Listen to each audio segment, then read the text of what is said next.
I want to tell you a little story about the year 2019. In June at WWDC, Apple announced iPadOS, which feature for feature addressed a bunch of complaints that we had, like USB drives and web browsing. And Apple also announced the new Mac Pro, which finally replaced the old trash can and was designed for the way pros actually need to use their computers. They just made it big again. And then in September, Apple released the iPhone 11 and 11 Pro, and it fixed the things that people care the most about: camera quality and battery life. Apple also just made it a little bit thicker. Finally, Apple put a smart keyboard connector on the base iPad, and then a little bit later, it released the AirPods Pro, which actually stay in my ears, and they also happen to do noise canceling. It has been a year of Apple doing obvious things. Not the flashiest things, not the this changes everything things, just the things that we've wanted Apple to do. And so now we have this, the new 16-inch MacBook Pro. In a parallel universe, we wouldn't review this on a video at all because it would just be a minor spec bump. Instead, it is a laptop full of Apple fixing the things that it has done wrong on the MacBook for years. It's a pretty good way to cap off 2019.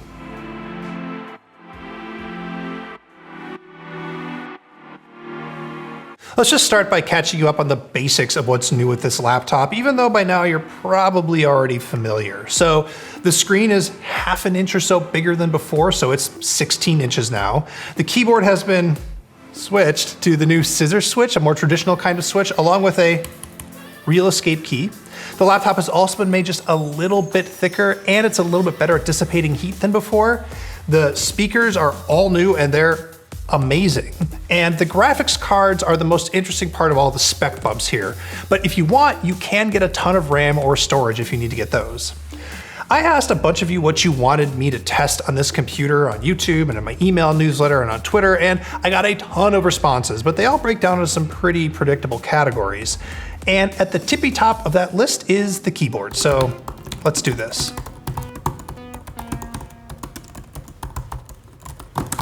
The keyboard is absolutely good. In some ways, it's a leap ahead of other modern keyboards. It has good key travel, and the backlight doesn't bleed out all over the place. In terms of key feel, it's firm and not really that springy, at least compared to the old 2015 MacBooks, but I like it. It has a satisfying and fairly quiet thunk. It really is a massive upgrade over those butterfly keys, and iFixit says that the keycaps are easy to replace too. And yes, there is now an escape key again, and the arrow keys are way easier to hit because they have this inverted T shape. All the keys are spaced a little bit further apart because the keycaps are just a little bit smaller, and it's much less likely that you're gonna accidentally tap on the touch bar. Oh yeah, the touch bar. I personally don't know anybody who really loves it. You can use third-party tools like Better Touch Tool or POC to change it up, but it's not going anywhere, and so you might as well get used to it. Got a bunch of questions about battery life, especially since there's a 100 watt-hour battery, the FAA limit inside this thing, and it seems good. I am getting through a full day of work up to, the 8-hour range just doing my basic web, Twitter, YouTube office stuff that I do. I mean, it certainly should. It has that giant battery inside this chunk. It weighs 4.3 pounds, and it's just a little bit bigger than the other 15-inch MacBooks, but unless your 15-inch laptop was already tight in your bag, this one should probably fit in there just fine. Oh, by the way, I also had people ask if the battery drains even when it's plugged in and you've got it under heavy load, and so far that hasn't happened to me at all. Next up, a lot of people asked about performance and specifically thermal throttling, so we need to talk about that for a minute. Basically, Apple had a big problem on its hands last year with the last MacBook Pro, which was all kinds of unpredictable when it came to slowing down the processor because of heat. Apple released some software updates which helped, but the bottom line is that that laptop couldn't run as hot as other laptops. This year, Apple increased the size of the heatsink, made the fans blow more air, and even added a little bit of thickness to help with airflow, and it worked. There could be any number of things off with this benchmark that you're looking at on your screen right now. Unless you're really carefully testing it in like lab conditions, all sorts of random variables are gonna change your results. But what I see here is a processor that can hit its turbo and then settles into an entirely predictable, stable, and respectable speed over time. And that is not what we saw last year, so bravo. But more important than benchmarks is results. And a lot of you asked me to run your particular software and tools, and y'all, I just gotta tell you, I'm not gonna be able to test everybody's workflow. I just can't afford to buy that much software too. But what I can tell you is that for our video team, the improvements here in Adobe Premiere Pro over last year's model are pretty modest. Compared to a fairly comparable machine from a year ago, this 16-inch was like 3 to 5% faster on a half-hour export. That's not much, but then again, Adobe isn't great at utilizing the GPU. Now, Jonathan Morrison runs Final Cut Pro 10, and I'll link to the video where he tested this below, and he saw much more improvement. I also saw some GPU improvements myself. Here is Rise of the Tomb Raider. It's running with all the default graphics settings on a 2018 6-core i9 with a Radeon Pro Vega 20, and then this new 2019 16-inch with an 8-core i9 and the Radeon Pro 5500M. The old MacBook got 29.99 frames per second, and this 16-inch was around 52. Here's our Atlanta performance. It is better year over year, just like you'd expect, especially on graphics, but it's not a huge change unless your software really uses the GPU. It's also pretty great that you can get as much storage or RAM as you want, so long as you're willing to pay for it. The base model starts at $23.99, but there are a ton of options, and so you can get it all the way up to $6,099 if you need to. Now, I only got a couple of questions about the new speakers and the new studio microphones, which is kind of a bummer because these are actually my favorite parts of this computer, especially the speakers, which do this really clever thing where the two woofers on each side cancel out each other's vibrations, which allows for more bass. We set up a bunch of laptops and audio gear back in our New York studio last week, and we just tried it all out.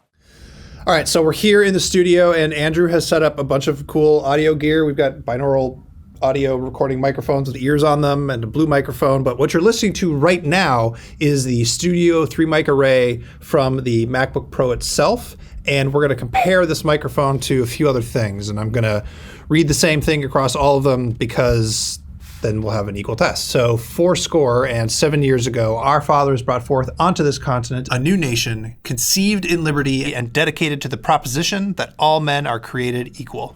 All right, we're back on the 2019 16-inch MacBook Pro, and since these are studio quality microphones, we should probably listen to some actual music on them, so let's do that.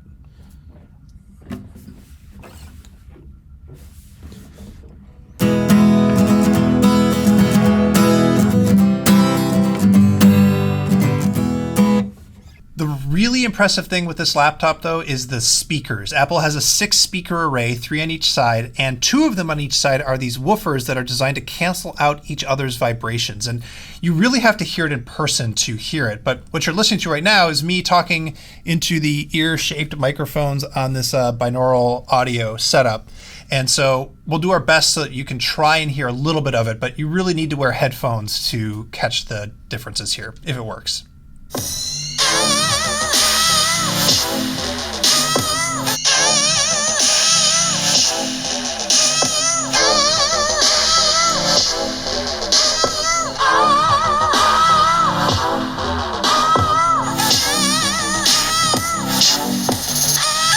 So the microphone, it's pretty good, but it's maybe not quite studio quality. The speakers, though, they are the best that I've ever heard on a laptop.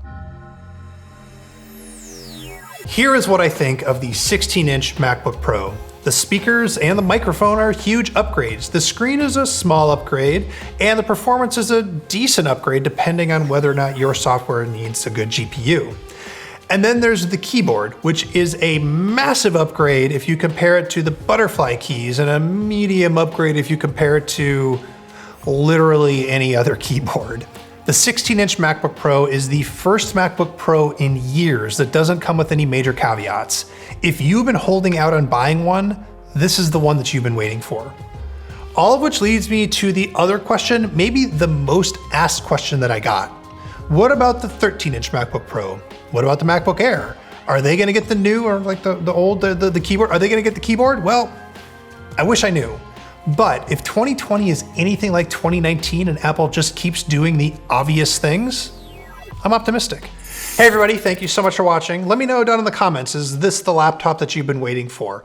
Also, it's LA Auto Week and there is a ton of stuff. We saw the Mustang Mach-E SUV electric thing from Ford, and Elon Musk has tweeted that the Cybertruck is coming tonight, so keep it locked to The Verge.